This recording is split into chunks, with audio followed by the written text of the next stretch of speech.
Lahat naman yata ng bahay, binibisita at tinitira ng mga daga.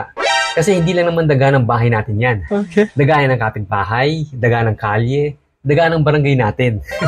Pero ito ang pangontra. Sa mga makukulit, nakasama natin sa bahay. Ito ang highly sensitive, upgraded rat traps. Gawa ito sa matibay na plastic material, kaya hindi ito kakalawangin. Mahal benta nito sa mga supermarkets, pero sa Shopee, mas affordable ito. Ang mga first-time users ito, nakakahuli kagad ng daga, kaya bumibili ulit sila. Lagyan nyo lang ng pain sa loob ng bilog na yellow sa gitna at ready na ito for operation. Nabanggit ko na sensitive ang trigger ng rat trap at napakalakas ng clamping force. Pero to see is to believe, di ba?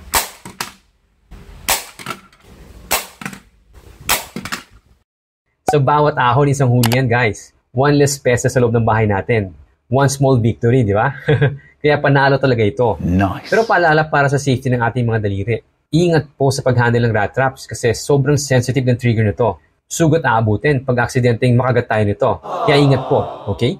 Kung may problema kayo sa daga, ito ng ultimate solution.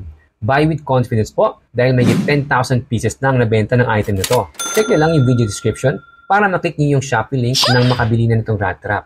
Sinisigurado kong legit at super effective itong item nito at di kayo masasayangan sa pera nyo. Thank you for watching, guys. Pa-click naman ng like and subscribe button dyan. At comment nyo what you think about this video. Ingat po!